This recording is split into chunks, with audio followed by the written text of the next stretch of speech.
Thank you very much for inviting me. The question is how we should consider the contemporary far right in Western Europe. I used the Marine Le Pen French presidential election program, which is this one. On nom du peuple,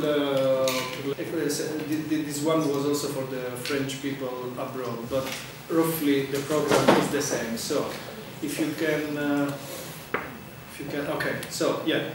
So I took Marine Le Pen because she's very famous and is known everywhere, and also she's known in Russia as well. So my approach, as you will see, is different from some of my colleagues, which tend to consider the contemporary far right in a quite different way than in the past. So this is fundamentally I spent some time to look at proposals in the presidential election program. So I divided them in two categories, which sometimes overlaps. The first one is this national priority. National priority means fundamentally it should be written in constitution, so it should be a big step in French constitutional, political, and also social life. And so they are basically telling this. So, primacy of France. So, France above all, our country before all the other countries. Out of NATO, the budget for the military, for the army should go up. Out of the European Union, even if at some point Marine Le Pen decided to play this down, because apparently not all her voters or potential voters were so keen to get out from the European Union. And then another theme, which is often used by Marine Le Pen and the Front National, is this against globalization and also against ultraliberalism, which is something that some people think is part of her being on the left. But in reality, this is completely untrue. It's enough to read what they actually write, and they are not on the left. They are quite on the right, because this liberalism is only for foreign companies willing to work in France. So stopping globalization means stopping an external world. But when it comes to French companies going abroad to do liberalism or globalization, there are no words from Marine Le Pen saying we shouldn't have shares in other foreign companies or so. So this is a sort of fake news that she is on the left side. Can you go please to the other one? So this national priority again also means purity of French people. I summarize purity of French people is my understanding. I'm reading it. So some of the proposals are no citizenship for illegal immigrants. So illegal immigrants should go immediately out of the country. Some of the proposals, most very controversial, because I don't think that it was even explained properly, was no double citizenship. Double citizenship means people having a French nationality and a nationality usually from North Africa or some of the Middle East, because there might be links with terrorism. So if they get caught in terrorism, they shouldn't have double citizenship anymore. So this was quite confusing, I would say. Then strict policies for asylum seekers, and what I found a bit paradoxical again was this patriotic employment. So according to some of their proposals, if a company, a French company, is hiring a French worker, should pay less taxes. But this is something which is very controversial because the French business is not really happy with that. Then social housing, only for French people. And then focusing on the great French culture, language at school, including history. So, next one, please. So, now, This is what is actually said in the program. This is this article from Le Monde from April, so it's quite recent. This article basically is about some researchers, French researchers, doing an ethnographic study on the Front National. So basically, they went in talking with people. Sometimes they were actually not telling the real what they were actually doing. So and this is some of the languages which is in reality used within the movement, the quarters, the local quarters of the movement itself. So it's not abstract. No dual citizenship and so on. It is directly no Islam, we don't want Arabs around, anti-Semitism is still there, not for everyone, but it's still there. No mixed weddings, so despite the fact that there are many, maybe France is the country in Europe with more mixed weddings, if I'm not wrong, they wouldn't like to do so. So French with French, Arabs with Arabs, and so on. So it's a full rejection of everything which is outside or against France. But keep in mind, just to avoid confusion, the main problem today are people coming from Africa and people coming from the Middle East. So it's not Italians, it's not Portuguese, are not many others. Next one, please. So this is another article which I found on Bloomberg, for example. In reality, what Marine Le Pen said about some of the great French history, controversial again, because there is reason to criticize each history of the country. Otherwise, we believe that we are perfect and nothing is perfect in life. But the idea of the French far right, not just of the French far right, is like this Donald Trump idea, let's make our country great again, which in reality is not even something that Trump invented from scratch, from zero, because this make our country great again is something that since fascism we are hearing about that, and also in the post-war years. So once more, anti-Semitism, but mixed with us, in this case, mixed with a sort of let's be proud of our own history, of our own past. Can you go to the next slide, please?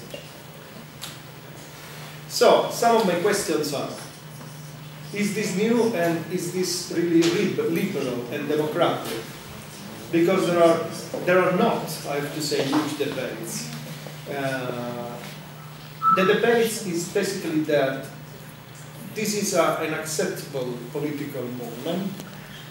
For some people believe that it is not possible to make alliances with them, but still, if we look at numbers, and if we look at how their teams are used by other mainstream parties, they became unacceptable, so liberal, so democratic, so new.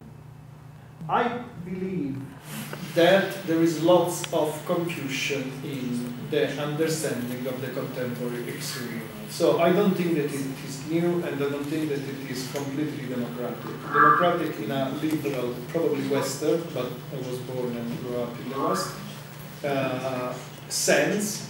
So, and there is the confusion in the media. I think that in the media and academia, there are some problematic interpretation of the far right. So, first of all, and I will show it, how to call it. Now, let's assume that it is a sort of nationalist far right. We tend to acquire the majority of our informations nowadays from the web. So printed newspapers and so on, they are disappearing in some ways. The Huffington Post is one of the biggest one. I'm not even against the Huffington Post, quite on the contrary, I have a blog for the Italian Huffington Post. But sometimes they write this strange story. So an article by an opinion maker wrote about these meetings of this national, what it can be called, according to this genius, nationalist international. Well, what is a national international is not clear. And he said that the leader of parties of Holland, Germany, France, and Italy, among others, joined together in public for the first time. So, celebrating the victories of Brexit and Donald Trump and so on. So, which is not even true that they were celebrating this. So, this is one of the meetings that the author of the article was telling. Now, why media are important? Because media, as I said, we acquire our information from media, and media may try to help or legitimize something which is not properly democratic or not so news. So, according to some in the Huffington Post, these people met for the first time. So this is actually their party group in the European Parliament. It's called Europe of Nations and Freedom.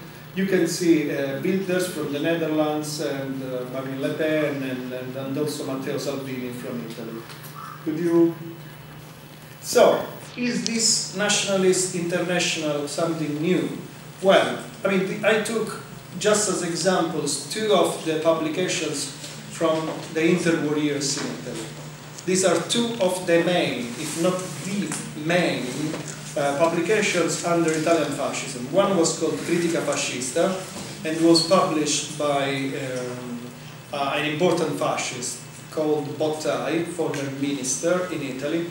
And the other one is Gerarchia, which is de facto the review of the fascist establishment. So Benito Mussolini is the editor. In the first one, Critica Fascista, you can see that fascism is called an article to be exported. This actually means that in this specific issue of Critica Fascista, they were interviewing fascists or nationalists from other countries,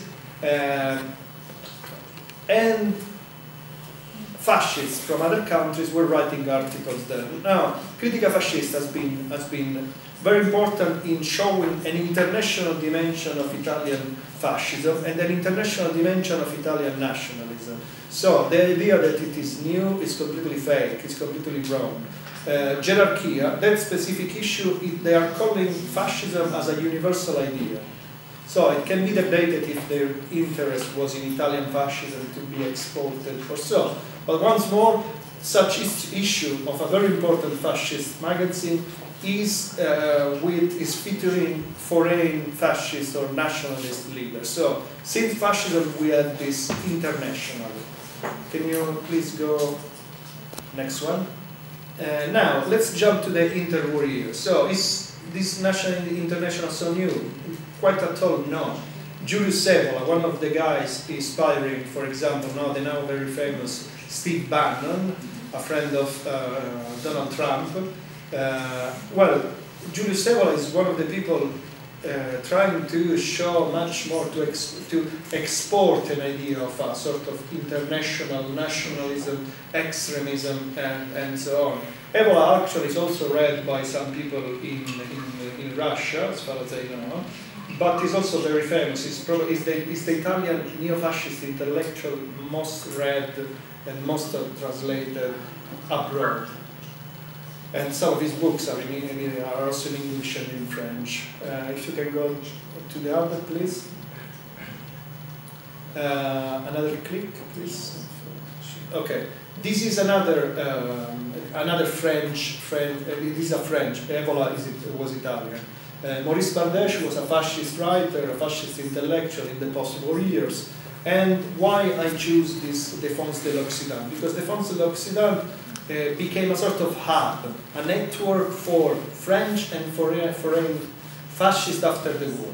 They were very active in building neo-fascist internationals. So once more, what we are reading in some of the media is completely wrong. If you can jump to the next one, please. Why I put the European integration? Because, I mean, when we have this type of articles, I think that we need to look at history. So, we know that early 1950s, the European integration started in the West. If you can jump next one, please. And this is what happened around those years.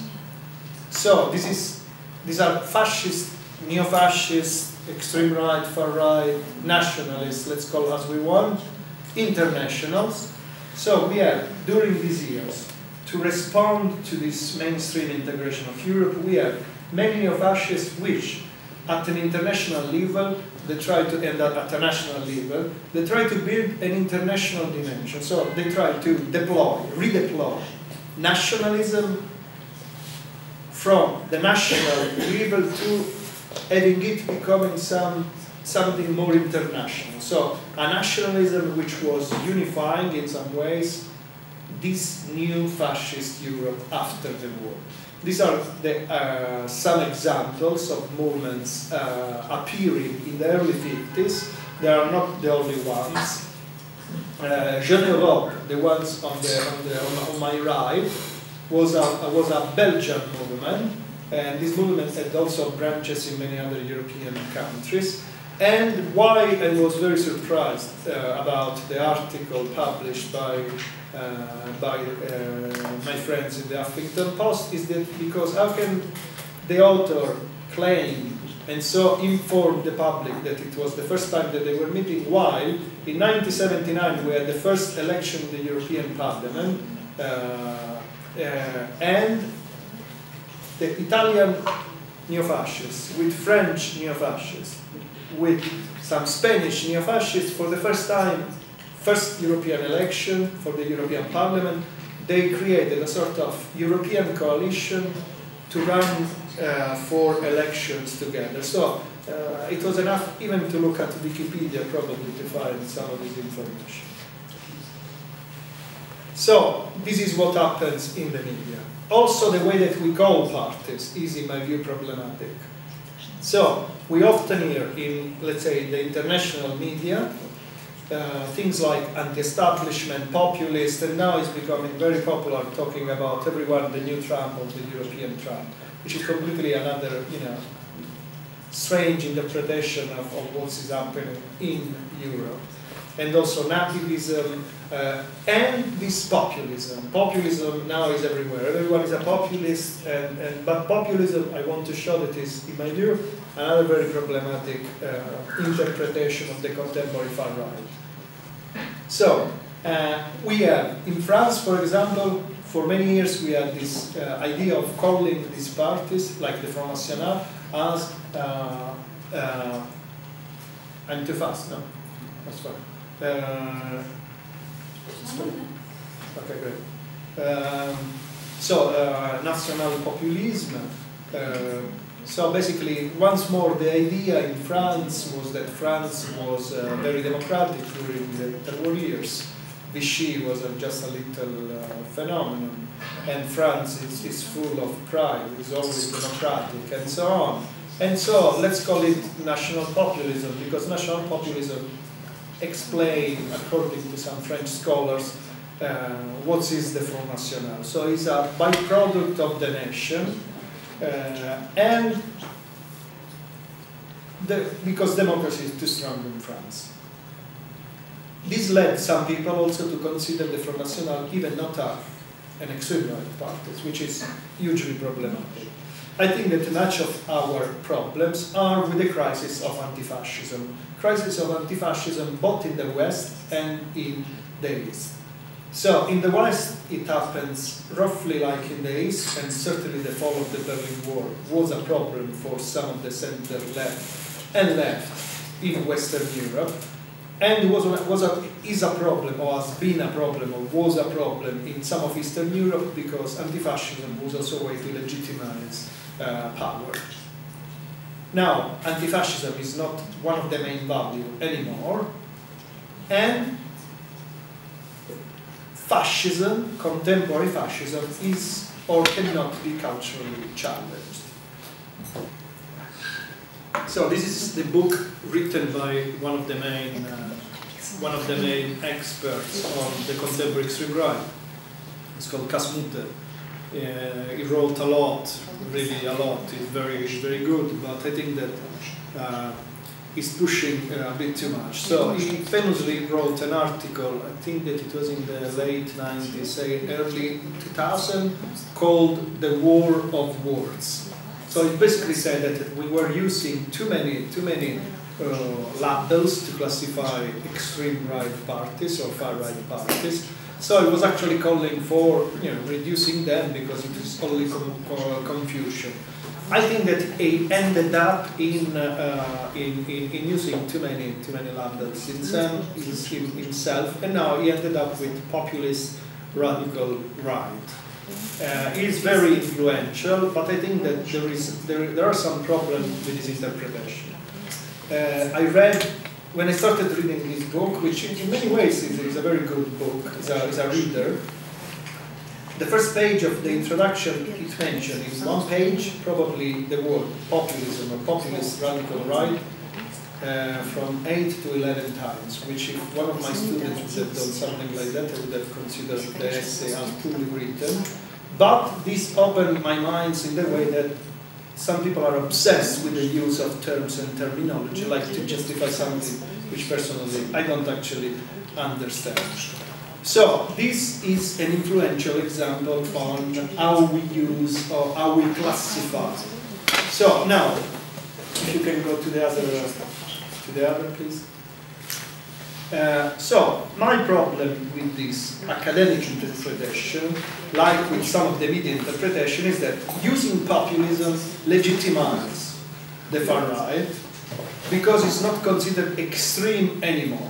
So it can be part of a wider political system and be part of the democratic narrative in some of our Western nations. So another problem with the classification that we have, at least as Mude and others are proposing, is that, for example, according to him and others, the rise of the populist radical right started in the mid-80s. Why in the mid-80s? Because in the mid-80s we have the first electoral successes of the Front National. So when the Front National, it was like something out of the blue, with Le Pen, started gaining votes, there was this boom of studies, because later in the early 90s, many in other countries, there was this rise of far-right parties. And so Mude and the others fundamentally are telling us that the story of the far right in post-war Europe starts in the 80s. Now, I have a huge problem with this because, okay, what to do with the parties that from 1945 to the 80s were there? So, the first example and the main example which I give here is the MSI, the Italian Social Movement. Can you go to the next slide, please? This is a symbol of the MSI. That MSI was established by Italian fascists in 1946. Why this movement is important? Because this movement has been the most successful neo-fascist or far-right party in Western democracy up until the moment of the rise of the so-called populist radical right. So there was a story before. The story is represented by movements like the MSI. The MSI, rather than the Front National, since the first year that it was created, so 1946, with the first election 2 years later in Italy, the MSI was within the Italian parliament. So it was a movement structured in Italian democracy. As they were calling themselves, the paradox was being fascist in democracy. So they were fascists, they used to fund many other parties across Europe. So the story is not because it's not starting in the 80s. Could you go to the next one, please? Again? Okay, so MSI means Italian Social Movement. But activists, just to give you an idea of what the party was, activists used to call MSI Mussolini sei immortale. So, Mussolini, you are immortal. That is the tomb of Benito Mussolini in Predappio, not too far from Bologna, if you know Italy. And the symbol, can you go to the next one, please? And the symbol, so if you can see the symbol of the MSI, that is, for some, MSI is in that sort of square, which is Mussolini's tomb. And the fire are Mussolini's or fascist ideas burning for the eternity. Now, it is so influential, and Mood and others are forgetting it, that in the 1960s, when in the 1970s the Front National was created, well, they essentially copied the Italian neo-fascist movement. They invited Italians in France. That is a French neo-fascist publication of those years called Rivagol from 1968 to 1972, so the year of the creation of the Front National, had a weekly column called Chronique d'Italie. They were following the Italian social movement and Italian politics, saying we need to copy them, we need to follow them. So even the party considered as the best time of this populist radical right, which started in the 80s, while in reality the Front National starts in the 70s eventually, is borrowing from the past, and is borrowing from the past a lot. Plus, there is this idea of overlooking movements like the MSI, which were very powerful because they were also rich. Can you jump again? Next one. So, the problem is that, according to these studies, very influential, these movements are different from the 30s, are different from the interwar years. Now, I'm not claiming that we are in the 30s today and there will be a fascist takeover or dictatorship. No, quite on the contrary. But calling them democratic only because they're playing the electoral game is slightly complex in my view, because well, at least in the Western countries that I know, no party could claim to establish a dictatorship in this way and then it is accepted by the public opinion. So, or you play that game, or you are completely out of politics. This is what I call a sort of contemporarization of neo-fascism. So, fundamentally, parties modernize themselves, try to adapt to democracy and to the new world. And so I think that calling this party fully democratic is problematic. Could you go to the next one? The Italian Northern League was instead part of Casmud interpretation. So this is a new populist radical right. This is a demonstration in Rome 2 years ago against the government led by Matteo Renzi. Now, can you go to next slide? So, these are some of the people involved in the demonstrations. As you can see, I don't see anything starting in the 80s looking at these pictures, but according to Mood and someone else, everything started in the 80s. So, even a movement like the Northern League has links with hardline fascists in Italy. That Salvini ti aspettavo is a funny banner to say, Salvini, I was waiting for you, and that is Benito Mussolini. Can you go to the other picture, please? These are, again, some of the people in the demonstration of Rome. The last picture, and you can see there are certain crosses and people from neo-fascist movements in Rome. This is one of the movements who are co-organized with the Northern League. They are called Casa Pound. They are an interesting movement in Italy because they started occupying public buildings, which was something that usually the radical left, the alternative left, was doing in Italy. So they occupy state buildings, and they're very active, especially in the youth, but they are very vocal and violent organization in Italy. By some confused to be also on the left, or some ideas being on the left simply because they borrow Che Guevara or other people. Well, once more, this is, in my view, another very wrong interpretation. So there were also people from Bloc Identitaire, which is a French movement, the famous Golden Dawn, and also Pegida. Marine Le Pen sent a video message to back Matteo Salvini, who is the leader of the Northern League, to say that Italy needs a leader like Matteo Salvini, and so on and so on. Once more, this is the classification of Casmud. So, the populist radical right, the core ideology is made by nativism, authoritarianism, and populism.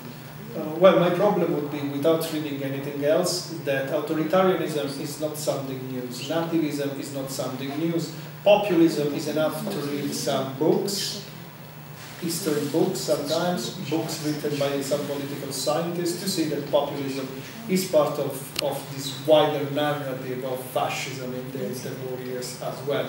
All fascist movements were populist in a way, and in my personal view, populism is not an ideology itself, but I might discuss this later if there is any question on that.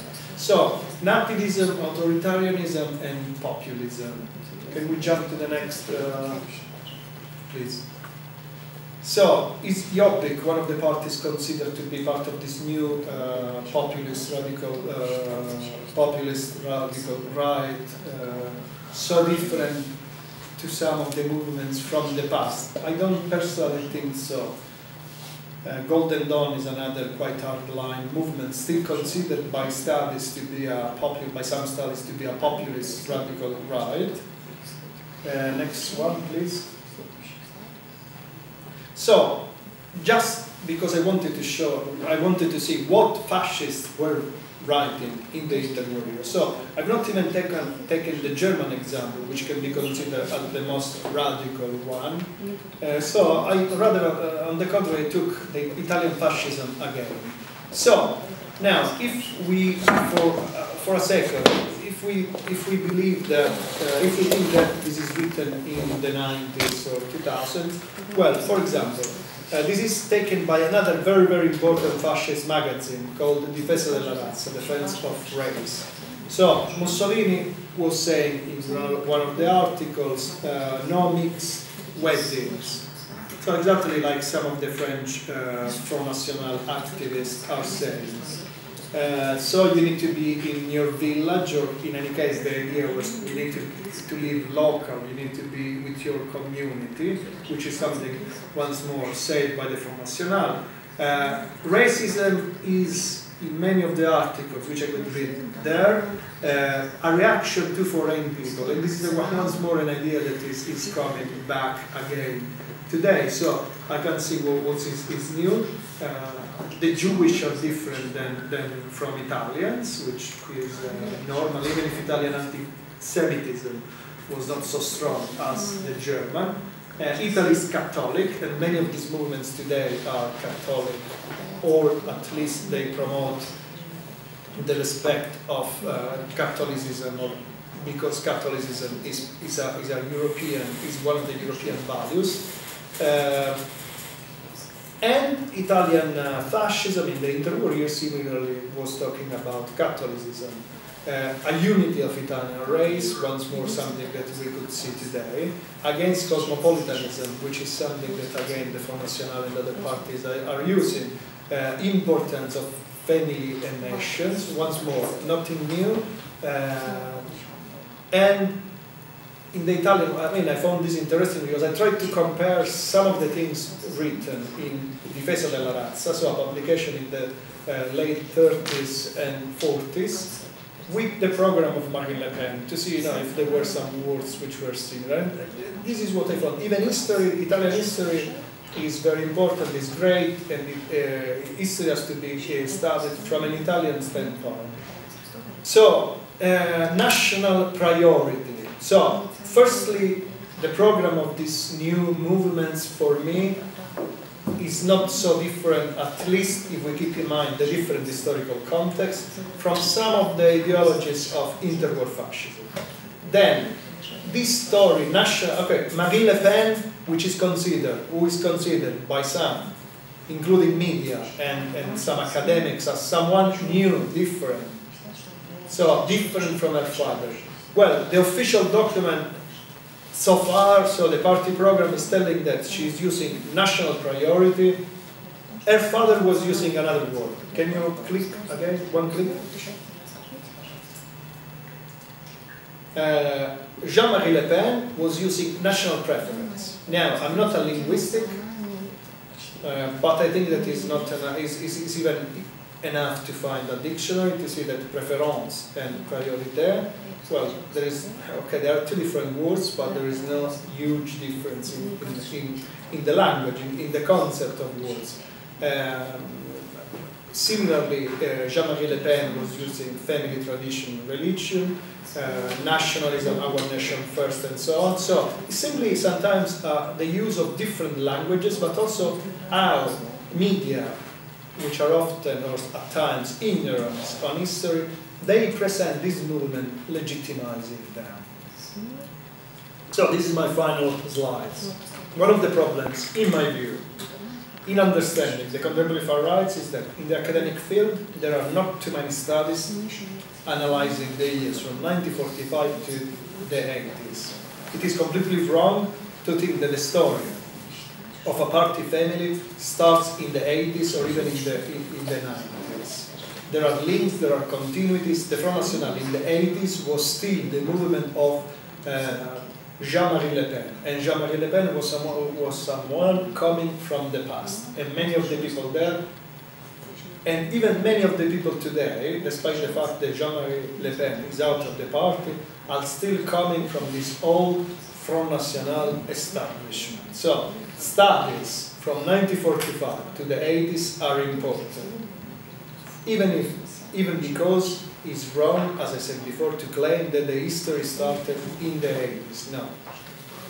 What is happening is that probably we have a banalization of what fascism was, and consequently a legitimization of fascism in post-war Europe, at least today, in some countries more than in another. But I think that we need to watch out, and we need to consider something which I'm trying to write about these days, and the other speaker will share my concern. There was probably only one country considered to be in some ways immune to right-leaning xenophobia and nationalism, which was Germany. Far-right nationalist party in Germany, the richest European country, EU country, the most successful one, now is experiencing such movement being in the parliament as the third strongest and largest one.